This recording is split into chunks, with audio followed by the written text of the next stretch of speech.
Innovative সৈকত ব্যানার্জির তরফ থেকে আজ আমি একটা নতুন ভিডিও নিয়ে এসেছি। আপনাদের অনেক এনকোয়ারি থাকে যে একটা কেসমেন্ট উইন্ডোর যে হিঞ্জ আমি কত রকমের লাগাবো, কিভাবে লাগাবো এবং তাদের ওয়ার্ক ফাংশন। তো আজ আমি আপনাদের এই হিঞ্জেস নিয়েই একটা ছোট্ট জিনিস দেখাবো, এতে আপনাদের ক্লিয়ারিটিটা অনেকটা বেশিভাবে ক্লিয়ার হবে এবং আপনারাও কেসমেন্ট দরজা বা কেসমেন্ট উইন্ডো কিভাবে লাগাবেন সেই হিঞ্জেস সেটাও কিন্তু আমরা দেখাবো। তো নাম্বার 1, আমি সবার আগে আপনাদের একটা কেসমেন্ট ডোর অপারেট করে দেখাই এবং তার ফাংশনটা কি হচ্ছে বা কিভাবে সেটা হয় সেটাও আমি কিন্তু দেখাচ্ছি। আমাদেরই বলি 3 ধরনের হিঞ্জেস নরমালি ইউজ করা হয়। কেসমেন্ট উইন্ডোতে আমরা ফ্রিকশন স্টে হিঞ্জেস ইউজ করি। এই ফ্রিকশন স্টে হিঞ্জেস 3 ধরনের হয়। এই 3 ধরনের ফ্রিকশন স্টে হিঞ্জেস হচ্ছে 8 ইঞ্চি, 14 ইঞ্চি আর 12 ইঞ্চি। এই 3 ধরনের ফ্রিকশন স্টে হিঞ্জেস আমরা কেসমেন্ট উইন্ডোর ক্ষেত্রে ইউজ করি। আরেকটা হিঞ্জেস পাওয়া যায়, সেটাকে বলা হয় 3D হিঞ্জেস আর 2D হিঞ্জেস। এই 3D আর 2Dর মধ্যে একটা বেসিক ডিফারেন্স আছে। 3D হিঞ্জেস যেটাকে আমরা বলে থাকি, এই 3D হিঞ্জেসটা কিন্তু পুরো ওপেন হয় না এবং ওপেন খুব ক্লোজ, মানে একটু ফ্রিকশনের সাথে সাথে কিন্তু এটা ওপেন হয়। আর 3D হিঞ্জেস কিন্তু খুব স্মুথলি ওপেন হয় এবং পুরোটা এটা খুলতে পারে। পুরো বলতে পারেন আপনারা 180 ডিগ্রি অবধি। 180 ডিগ্রি ইউপিভিসিতে কোনোদিনই খুলবে না, একটু তার থেকে কম, কিন্তু 3D হিঞ্জেসে এই দরজাটা খুলতে পারে। তো আমি আপনাদের সেটা প্র্যাকটিক্যালি এখন দেখাবো। আমার কাছে আছে হচ্ছে 2টো হিঞ্জেস। এই আমার ডান হাতে যে হিঞ্জেসটা দেখতে পাচ্ছেন এটা কিন্তু 3D হিঞ্জেস আর আমার বাম হাতে কিন্তু 2D। তো এই 2টো হিঞ্জেস লাগানোর খুব সহজ একটা উপায় আমি আপনাদের দেখাচ্ছি। ধরুন আপনারা এই ইউপিভিসি দরজা, এই একটা ইউপিভিসি দরজা, পেছন থেকে দেখো এইটা একটা ইউপিভিসি দরজা। এই ইউপিভিসি দরজা আপনারা যখনই একটা ফ্রেম করবেন, এই ধরুন একটা ইউপিভিসি দরজাতে আপনারা একটা ফ্রেম করছেন, এটা একটা ফ্রেম, এটা হচ্ছে 001 আমাদের কেসমেন্টের আউটার ফ্রেম, এটা হচ্ছে আমাদের কোড, আর এটা হচ্ছে 003, এটা একটা ডোর স্যাশ। তো এই ফ্রেমের মধ্যে আপনারা একটু ভেতরে আসেন, একটু ভেতর থেকে ভালো করে দেখাতে চাই। ঠিক এই যে আউটার ফ্রেমের মধ্যে দেখুন এই যে 3টে 3D হিঞ্জেস আমরা পুট করেছি। এই 3টে 3D হিঞ্জেসের মধ্যে আমরা ঠিক এইখানে এই জায়গা, দুটো জায়গাতে আমরা কিন্তু হোল করে এই ক্লিপটার দ্বারা, এই যে ক্লিপ যেটা আছে, এই যে সামনে যে ক্লিপটা আছে, এই ক্লিপটা কিন্তু দিয়ে আমরা এই 3D হিঞ্জেসটা ঠিক এইভাবে বসিয়ে দিতে পারি।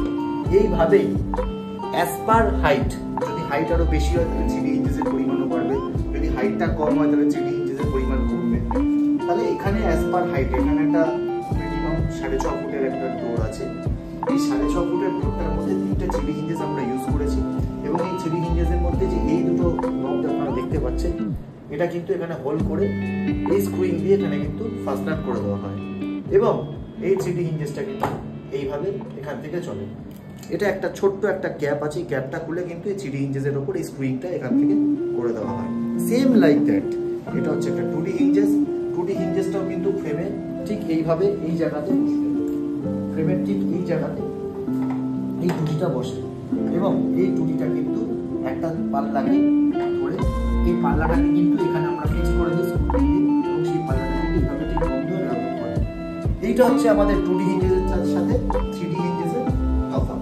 এবার যদি আপনারা বলেন যে what is friction stay hinges, friction stay হিঞ্জেসের কাজ কি? ফ্রিকশন স্টে হিঞ্জেস কিন্তু আমি প্রথমেই বলেছি যে ফ্রিকশন স্টে হিঞ্জেস কিন্তু 3 ধরনের হয়। 3 ধরনের ফ্রিকশন স্টে হিঞ্জেস, এক হচ্ছে 8 ইঞ্চি, এক হচ্ছে 12 ইঞ্চি, এক হচ্ছে 14 ইঞ্চি। এই 3 ধরনের friction stay hinges. Friction stay কথাটার মানে হচ্ছে এনি পয়েন্ট অফ টাইম এটা স্টে হবে, মানে এটা পুরো বন্ধ হবে না, খোলা থাকবে। ধরুন ফ্রিকশন স্টে হিঞ্জেস আমরা কিন্তু ইউজ করি বেসিক্যালি কেসমেন্ট উইন্ডো। কেসমেন্ট উইন্ডোতে এর ভেতরে যেটা লাগানো আছে সেটা কিন্তু ফ্রিকশন স্টে হিঞ্জেস। যদিও এই ফ্রিকশন স্টে হিঞ্জেসটা আমরা এই দরজাটা খুলতে পারবো না, কারণ বাইরে আমাদের বেশ কিছু মাল রাখা আছে। তো ফ্রিকশন স্টে হিঞ্জেস হচ্ছে any point of time fixed. একটা কেসমেন্ট উইন্ডো, ধরুন এটা একটা কেসমেন্টের উইন্ডো, এটা যদি খুলে দেয়, আমরা খুলে দেবো, তো খুলে দিলে পাল্লাটা এরকম ভাবে ঠিক ওপেন হলো। এবার আমরা যদি মনে করি ভেন্টিলেশনের জন্য আমরা এতটা মতো বন্ধ করে রাখবো, যদি সেখানে ঝড় তুফান যা কিছু এসে যাক, কখনো জানলাটা কিন্তু এরকম ঠকঠক ঠকঠক করে বন্ধ হবে না বা খুলবে না, কোনোদিনই হবে না। এটা হচ্ছে ফ্রিকশন স্টে হিঞ্জেসের উপকারিতা বা অ্যাডভান্টেজ। ফ্রিকশন স্টে হিঞ্জেস আমাদের বেসিক্যালি কেসমেন্ট উইন্ডোতে ব্যবহার করা হয়, সেটা সিঙ্গেল পাল্লা হোক বা ডবল পাল্লা হোক। এবার যদি আমি ডবল পাল্লা করি তাহলে দুটো ফ্রিকশন স্টে হিঞ্জেস, একটা থ্রিডি হিঞ্জেস কোথায় লাগে? থ্রিডি হিঞ্জেস হচ্ছে দরজার এখানে লাগে, মাঝখানে লাগে আর নিচে লাগে, এবার হাইট অনুযায়ী আমরা যেটা বিচার করে লাগাই। যখনই আমরা কেসমেন্টে চলে আসবো, কেসমেন্টের যে উইন্ডোতে ফ্রিকশন স্টে হিঞ্জেস বা যদি কেউ কেসমেন্ট ডোরেও লাগাতে চায়, এটা কিন্তু লাগে হচ্ছে বেসিক্যালি নিচে আর